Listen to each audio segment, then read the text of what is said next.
Tetapi dalam konteks pengawasan keuangan itu sudah diserahkan kepada BPK. BPK, iya.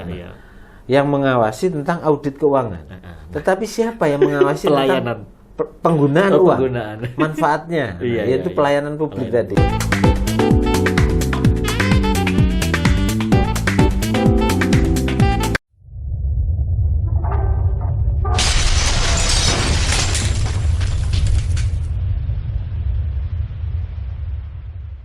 Assalamualaikum warahmatullahi wabarakatuh. Jumpa lagi dalam acara OTT Literasi bersama Mufti.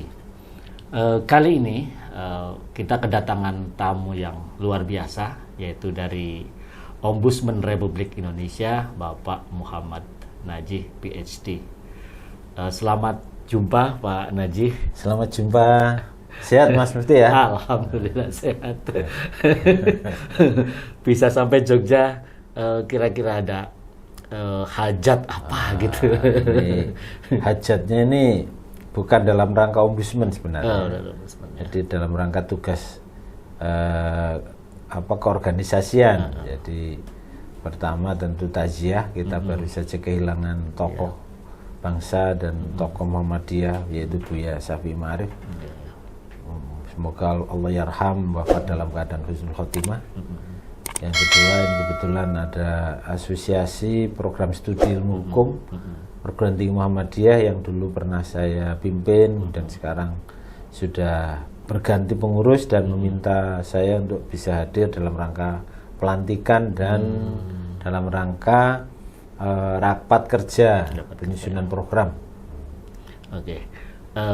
Terima kasih sudah menyempatkan untuk mampir di acara OTT Literasi Lab Fakultas Hukum Universitas Ahmad Dahlan. Karena ini kesempatan yang langka, maka kami ingin memanfaatkan secara maksimal untuk juga menyebarluaskan kepada sobat OTT Literasi tentang Ombudsman. Karena Pak Najih juga sebagai Ketua Ombudsman Republik Indonesia. Jadi orang Jawa bilangnya ngiras-ngirus. Iya. Terima kasih nih diberi kesempatan ngiras-ngirus. Bisa dapat semuanya. Gitu. Iya. Oke, Pak Najih, langsung saja ada hal yang ingin kemudian Sobat OTT juga tanyakan tentang Ombudsman Republik Indonesia. Kemarin kan sempat ramai tuh ketika Ombudsman memberikan rekomendasi pada waktu kalau nggak salah apa ya, KPK ya, kasusnya KPK. Gimana Pak? TWK KPK. Kemudian Ombudsman berani memberikan rekomendasi itu, Pak Najih. Ya, terima kasih Mas Mufti. Jadi Ombudsman sebagai lembaga negara yang diberi kewenangan untuk memberikan pengawasan kepada penyelenggaraan pelayanan publik dan kebetulan dalam case TWK KPK itu dalam rangka pelayanan publik di bidang penerimaan pegawai. Ya. Nah, tentu ada hak-hak dari pegawai KPK yang sebelumnya yang lama, sistem kepegawaian yang lama yang itu kemudian tidak dipenuhi dalam proses seleksi itu dan ada isu-isu yang berkaitan dengan ketidakadilan, diskriminasi, kemudian maladministrasi yang kemudian para pegawai yang kurang lebih 57 orang kalau tidak salah waktu itu menyampaikan laporan kepada Ombudsman bahwa ada dugaan maladministrasi. Nah, kemudian oleh Ombudsman itu kemudian diperiksa tentang dugaan maladministrasi dalam kasus TWK itu dan kita menemukan memang ada unsur-unsur mulai dari proses mekanisme di dalam penyusunan regulasinya, kemudian proses di dalam proses tahapan dari peseleksi itu yang kemudian prosedurnya dinilai oleh pelapor maupun setelah kita periksa ada potensi maladministrasi. Tapi sikap dari Ombudsman menimbulkan pro kontra juga tuh Pak Najih. Ada yang mendukung. Saya kira selalu saja di dalam setiap peristiwa jangankan ombudsman, putusan MK aja juga sering terjadi perdebatan di masyarakat. Putusan pengadilan juga begitu. Jadi kita memahami situasi masyarakat kita yang sudah semakin terbuka dan partisipasinya semakin tinggi, sehingga saya kira itu wajar menurut saya. Ya, wajar. Jadi dalam perkembangan negara yang semakin demokratis, keberadaan ombudsman jadi sangat urgen, Pak Najib. Betul, ya. Karena di dalam pilar negara modern, terutama negara yang demokrasi, sebenarnya kekuasaan itu tidak boleh hanya mengandalkan trias politika. Jadi trias politika itu harus ditinggalkan. Mestinya sekarang adalah for politika. Ya. Yaitu meliputi kewenangan legislatif, yudikatif, eksekutif, dan pengawasan atau controlling. Controlling itu tidak hanya kemudian diberikan hanya kepada DPR ya, Pak Najib ya. Karena itu controlling di bidang DPR itu kan sifatnya politik. Politik. Ya. Sementara kalau controlling dalam konteks pengawasan itu kan lebih bersifat memberikan panduan gitu ya, arah, direction kepada penyelenggara pemerintahan dan penyelenggara pelayanan publik agar dia tidak menyimpang dari koridor hukum administrasi negara dan administrasi pemerintahan. Jadi sebenarnya keberadaan ombudsman ini sangat membantu masyarakat ya untuk memastikan apakah negara memberikan pelayanan yang optimal atau tidak gitu. Betul ya. Jadi kalau konsep pengawasan sementara ini itu kan memang ada di ranah kewenangan legislatif. Tetapi dalam konteks pengawasan keuangan itu sudah diserahkan kepada BPK. Yang mengawasi tentang audit keuangan. Tetapi siapa yang mengawasi tentang penggunaan uang, manfaatnya, yaitu pelayanan publik tadi. Nah itu belum ada. Maka kemudian reformasi mengamanatkan perlu ada apa itu yang kita sebut ombudsman tadi itu. Nah ombudsman sebenarnya mengadopsi di beberapa negara yang secara parameter pemerintahannya itu sangat baik. Contohnya misalnya di negara-negara Skandinavia, contohnya Swedia misalnya, itu negara yang selalu IPK korupsinya itu rendah. Jadi karena pelayanan publiknya sangat transparan dan juga bertanggung jawab gitu. Dan ombudsman-nya berfungsi dengan efektif. Gitu. Tapi mungkin ombudsman juga tidak bisa dong berdiri sendiri ya. Ada daya dukung secara pasti. Setiap institusi negara itu tentu harus ada yang mendukung. Artinya kita dengan dibentuknya lewat undang-undang, saya kira itu dukungan politik dan hukumnya sangat kuat, dan itu bagaimana sekarang kita mendorong ke ranah bahwa ini mestinya harusnya sudah masuk ke dukungan secara konstitusional. Jadi ombudsman itu juga salah satu pilar yang ikut memastikan ya bahwa dan mengawasi tidak hanya kan ada juga pengawasan internal ya dari lembaga pemerintahan. Namanya APIP, aparat pengawas internal pemerintahan. Tapi ternyata itu tidak cukup. Inspektorat tidak cukup ya ternyata ya. Nah itulah yang kita sering temukan bahwa APIP itu belum optimal. Ya. Artinya perlu daya dukung pengawas dari luar. Betul. Institusi jadi itu ya. Pengawasan itu mungkin memang diperlukan. Ada internal dan eksternal supaya lebih memiliki relevansi di dalam proses peningkatan kualitas pelayanan masyarakat. Jadi misalnya begini, kalau kita lihat masyarakat itu acap kali mengalami kendala ketika harus melaporkan keluhannya kepada pengawas internal. Tapi dia lebih leluasa, lebih terbuka kalau dia melaporkan ke lembaga eksternal. Ada istilah masa jeruk makan jeruk. Kira-kira begitu ya.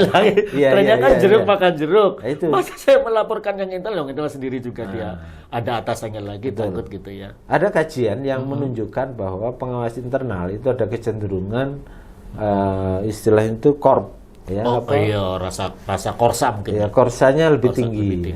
Jadi di situ ada aspek yang bisa saja memberikan semacam pembelaan begitu ya terhadap korsanya. Walaupun juga ada yang cukup bagus juga ya dari sisi ada dalam beberapa kasus ada, tapi acap kali dalam situasi sistem politik kita sekarang itu kecenderungan ikut arus politik mana gitu. Kecenderungannya kemudian apa yang terjadi bahwa kalau ini temanku ya aman, kalau bukan temanku ya Nah, itu yang kita khawatirkan gitu. Nah, jadi yang dimaksud pelayanan publik itu pelayanan publik yang diberikan oleh pemerintah atau juga bisa yang dilakukan semacam BUMD gitu ya. Karena kan BUMD kan kayak semi pemerintah ya. Atau hanya pemerintah saja, Pak? Kalau kita lihat di dalam Undang-Undang Nomor 25 tahun 2009 tentang pelayanan publik, itu pertama pemenuhan kebutuhan oleh masyarakat berdasar kebutuhan menurut undang-undang. Nah, dalam aspek apa? Yaitu pengadaan barang, jasa, dan administrasi. Nah, sekurangnya 3 aspek ini yang disebut dengan pelayanan publik itu. Aspek-aspek berkaitan dengan pengadaan barang, misalnya contoh pemenuhan kebutuhan infrastruktur masyarakat, pembangunan jalan, jembatan, jalan tol, pelabuhan, terminal, bandara dan sebagainya, itu masuk pengadaan barang. Pengadaan barang yang lain juga banyak di institusi-institusi pemerintah, bahkan kadang pos anggaran untuk pengadaan barang itu bisa termasuk pengadaan tenaga pegawai yang di luar itu kadang masuk pos pengadaan barang atau pengadaan jasa. Jadi bergantung kepada definisi yang digunakan dalam program penganggaran itu. Yang kedua, jasa itu juga banyak sekali yang harus diselenggarakan oleh pemerintah tentang jasa ini, baik itu telekomunikasi, listrik, air, transportasi, pengiriman barang dan sebagainya. Itu jasa ini juga aspeknya banyak sekali, dan yang juga banyak dipenuhi atau dilaksanakan oleh pemerintah adalah penyelenggaraan pemenuhan kebutuhan pelayanan administrasi. Nah, jadi gampangannya nih. Jadi ombudsman itu konsone rakyat itu. Insya Allah begitu. Membantu rakyat untuk mengawasi dan memastikan apakah kemudian yang harus dilayani tadi secara kepentingan publik itu bisa tertunaikan gitu ya. Betul. Jadi terutama yang dalam konteks sekarang itu jika ada public complaint. Public complaint. Jadi misalnya masyarakat merasa tidak terpenuhi kebutuhan layanan barang, jasa maupun administrasinya tadi, dikarenakan penyelenggara pelayanan kemungkinan melakukan penyimpangan gitu ya, misalnya melakukan tindakan yang tidak sesuai dengan yang semestinya. Kalau bedanya Pak Najih, aduan kepada DPR misalnya sebagai wakil rakyat juga dan kepada ombudsman itu Pak Najih, sama-sama mengeluhkan pelayanan. Betul. Cuman kalau aduan ke DPR itu kan pendekatannya menggunakan kekuatan penyelesaian secara politik. Pendekatannya secara politik, komunikasinya juga atas dasar kekuatan politik. Gitu ya. Tapi kalau ombudsman itu kita melakukan pendekatan yang informalitas. Jadi kita panggil pihak pelapor, kemudian kita mintai keterangannya. Apa saja yang menjadi kendala sehingga dia merasa dirugikan karena adanya maladministrasi. Sedangkan pihak terlapor itu juga kita undang untuk kita hadirkan, untuk kita mintai keterangan. Ini ada keluhan seperti ini, benar tidak terjadi? Jadi dan kalau mau laporkan pun tidak susah juga. Tidak susah. Artinya ketika rakyat merasa dirugikan akibat pelayanan publik yang buruk, tetap bisa langsung bisa langsung ke ombudsman, baik itu di perwakilan di provinsi maupun di pusat. Kalau dari segi data misalnya tertinggi masyarakat itu menggunakan sarana surat untuk melaporkan keluhannya. Yang datang secara langsung itu ranking kedua. Jadi setelah mengirim surat, baru yang kedua itu lewat mungkin kalau datang itu nanti dia akan berhadapan-hadapan dengan kekuatan yang berkuasa juga gitu. Bukan, kalau itu masih tahapannya agak berbeda karena kan kita verifikasi dulu masyarakat yang datang ini apakah dia korban atau mewakili korban atau Nah, kemudian setelah itu ini kita akan tentukan ya kayak di pengadilan itu. Ini kewenangannya kami apa enggak? Kalau bukan kewenangan kami kita enggak. Begitu kewenangannya ombudsman baru kemudian kita terima. Nah, setelah itu baru kemudian kita berikan kepastian bahwa laporan itu menurut pelapor itu sudah benar-benar sesuai dengan apa yang dia bayangkan atau apa yang dia pikirkan atau yang dia rasakan. Nah, kemudian setelah itu kita verifikasi ke terlapor. Terlapor juga kita undang. Nah, setelah proses ini selesai, maka kalau ada potensi untuk kita rekonsiliasi, untuk kita mediasi. Oh, iya, kalau kita rekonsiliasi. Nah, jika dua pendekatan ini tidak bisa kita lakukan, baru kita mengirim penjelasan melalui surat bahwa ini ada masalah seperti ini. Misalnya apa? Saran kita. Nah, disitulah Ombudsman memberikan saran perbaikan atau tindakan korektif. Pak, ini dari kasus ini lembaga ini harus mengoreksi regulasinya, harus memperbaiki sarana pelayanannya. Misal dalam pelayanan capil lah taruhlah ya, umpamanya begitu. Masyarakat mau ngurus kok tersendat-sendat, misal kayak gitu ya. Kalau daya tekan dari kekuatan daya tekan dari Ombudsman ketika sudah melakukan penelitian laporan tadi, nah kok akhirnya kemudian lembaga itu sudah diberikan rekomendasi, daya tekannya di mana itu, Pak? Iya. Kekuatan. Inilah yang Ombudsman itu berada pada rezim pengaruh, bukan rezim sanksi. Pripun niku? Jadi kalau dalam rumpun kewenangan yudikatif itu kan ada yang kita sebut dengan magistrature of sanction. Lembaga-lembaga negara yang memberi keputusan tentang pemberian sanksi. Atau restitusi misalnya. Atau denda. Atau keputusan dia bersalah atau tidak bersalah. Nah, tapi kalau Ombudsman itu lebih kepada magistrature of influence. Jadi dia adalah magistratur yang tugasnya untuk memberikan pengaruh supaya orang-orang yang penyelenggara pelayanan publik ini mau berubah, mau berubah memberi pelayanan yang terbaik, gitu kira-kira begitu. Nah, sehingga karena dia adalah rezim pengaruh, maka Ombudsman lebih cenderung untuk mengajak ketika ada kekurangan-kekurangan untuk diperbaiki. Dan itu selama ini efektif kita peran yang kita ambil itu efektif. Nah, kalau peran pers gimana, Pak Najih, dalam saya kira dukungan ke media massa itu sangat penting untuk karena hasil survei kami juga menunjukkan bahwa masyarakat itu masih banyak yang belum paham mengenai Ombudsman. Hampir dari survei kami itu dari responden yang kita tanyakan itu menunjukkan bahwa masih di atas 50% gitu ya. Ombudsman teman masyarakat.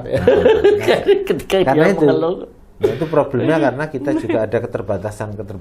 Saya kira media seperti ini juga membantu kami untuk melakukan sosialisasi apa itu Ombudsman supaya masyarakat lebih paham dan bagaimana menggunakan Ombudsman di dalam rangka menyelesaikan keluhan-keluhannya.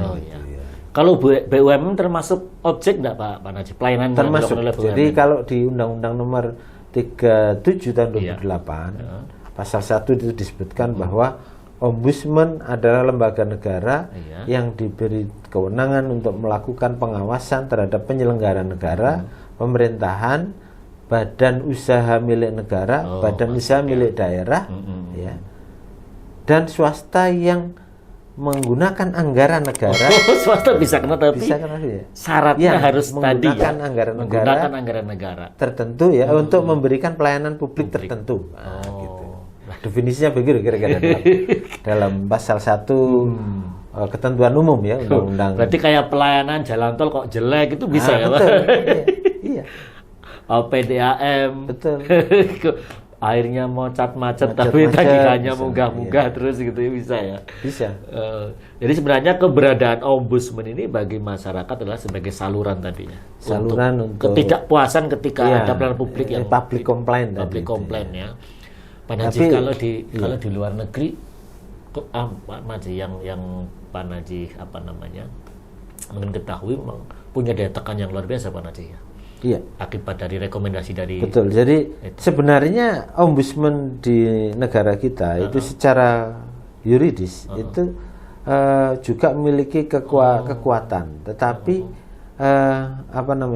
kecenderungan yang terjadi adalah pemahaman para penyelenggara pelayanan publik ini yang belum tahu gitu ya, menurut saya.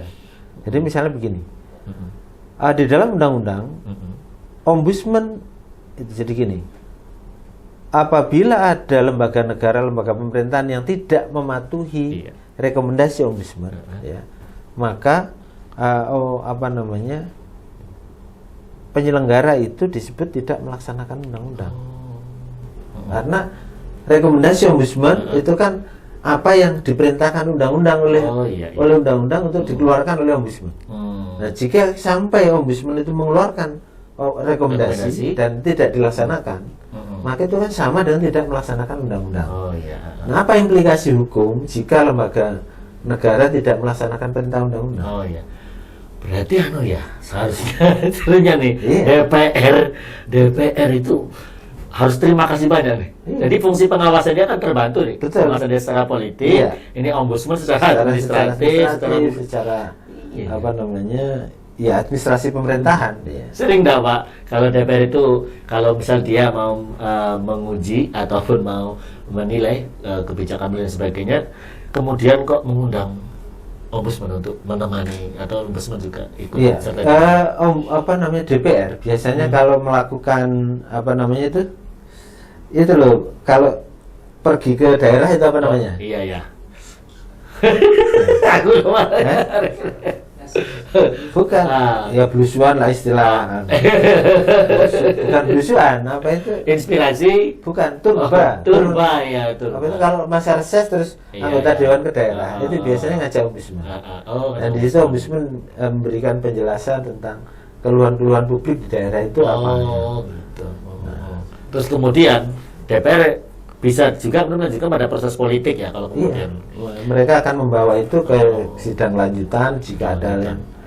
Jadi kalau kerjasama DPR dengan ombudsman kayak gitu, kemudian kekuatan. Cuman sayangnya sementara ini yang melakukan itu hanya dari Komisi 2. Nah, belum semua komisi. Nah, kita berharap ke depan itu semua komisi, karena ombudsman itu kan melakukan pengawasan semua bidang.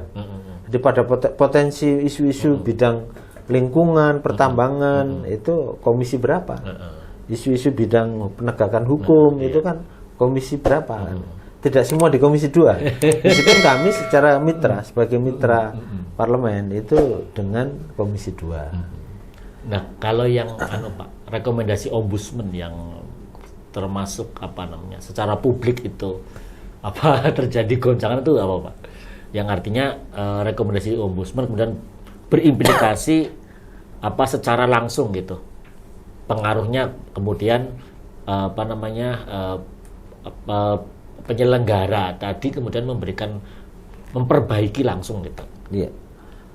Memang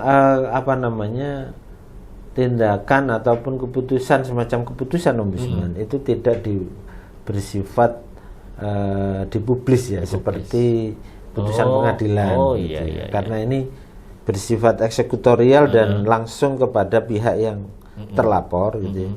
Sehingga kalau terlapor ini dikhawatirkan malu atau gimana kalau terbuka bahwa dia pernah punya kesalahan. Nah, intinya itu yang penting yang mempunyai kesalahan ini mau memperbaiki.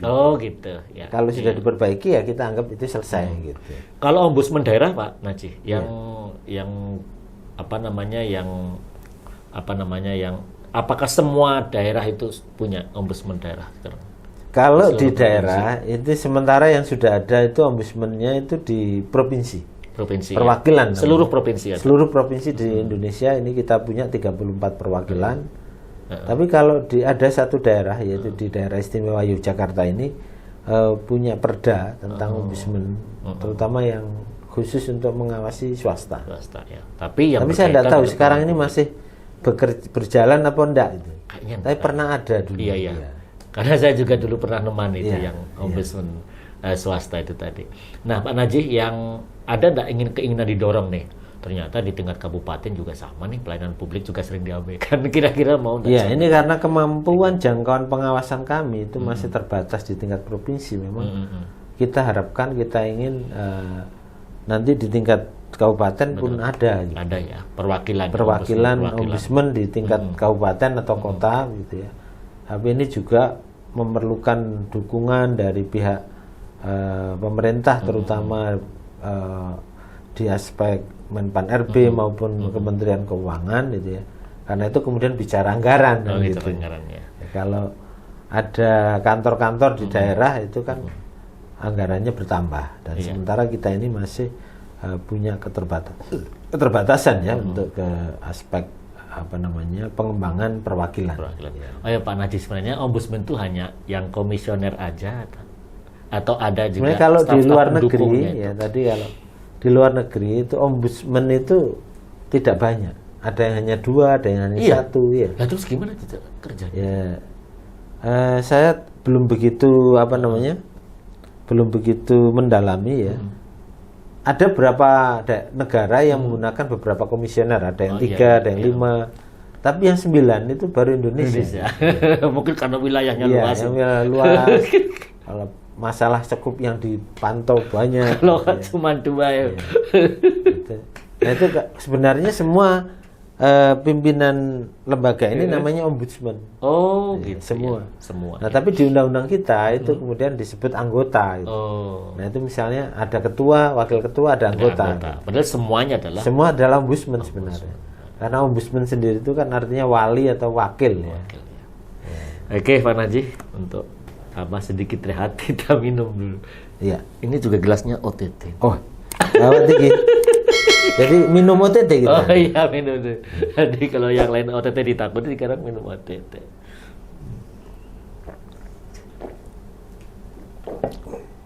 Wah, serasa OTT.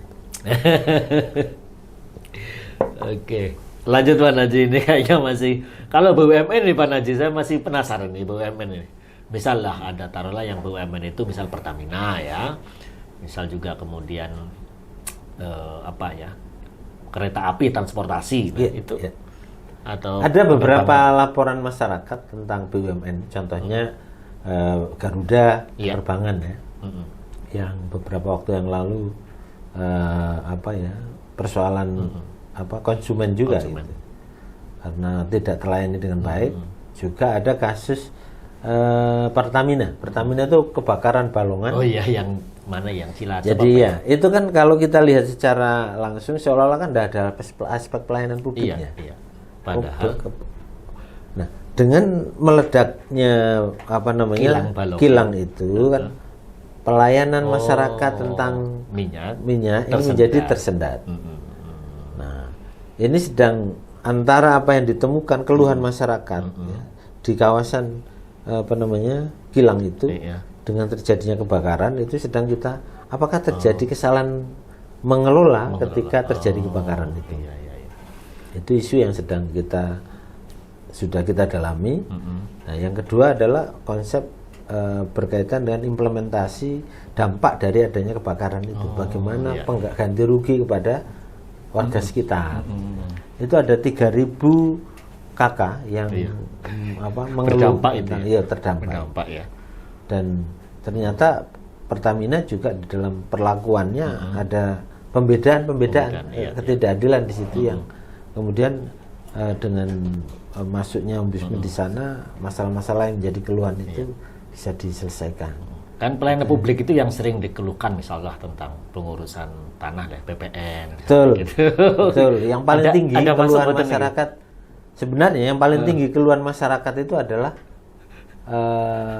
tentang pertanahan itu. Pertanahan ya, agraria. Karena kan sering kali terjadi konflik ya. Ya, selain konflik juga misalnya keluhan tentang pengurusan sertifikat yang lama. Kemudian sudah diurus semua syarat-syarat enggak terbit-terbit. Ngerti-ngerti ono sing metu mburi njaluk duit, kan kayak gitu kan. Nah, itu kebanyakan keluhan publik itu karena proses pelayanan sertifikat yang kadang-kala kan ada oknum yang bermain tuh. Nah, di itu sertifikat itu diantaranya. Kan. Nah, kalau kayak semacam pembebasan lahan, BUMN mau menggunakan pembebasan lahan itu juga sering juga masuk. Sering. Juga yang sering masuk itu keluhan mengenai penyelesaian ganti rugi terhadap penggunaan lahan untuk kepentingan umum, misalnya tol, pembangunan sarana umum, bandara. Iya. Sebenarnya kasus bandara Kulon Progo itu NIL ya? Nia. Itu ada juga laporan ke ombudsman. Jadi kalau semacam publik tadi ya, kayak semacam ada bandara dan sebagainya bisa langsung ke ombudsman gitu ya? Bisa. Atau lewat ombudsman daerah dulu Pak Najih? Nah, kalau itu objek yang dilaporkan adalah lembaga-lembaga Di tingkat daerah, itu cukup di Cukup di daerah. tingkat daerah, Sementara kalau itu menyangkut terlapornya itu adalah kementerian atau lembaga di pusat, maka itu ke pusat lapornya. Nah, sebenarnya ombudsman tadi kan untuk menjamin nih sebagai namanya pengawas wakil rakyat ini menjamin tentang bahwa pelayanan publik itu terlaksana dengan sampai kepada masyarakat. Jadi sahabat masyarakat tadi ya. Kalau daya dukung pers gimana Pak Najih? Tadi kan saya juga sempat nyinggung, kalau sekarang ini menurut Pak Najih cukup kuat nggak untuk mendorong? Iya, saya kira sangat penting media massa ini atau pers ini untuk mendukung kinerja ombudsman itu sangat penting. Karena apa? Karena dengan adanya dukungan media atau pers itulah tekanan pengaruh tadi itu bisa dilaksanakan.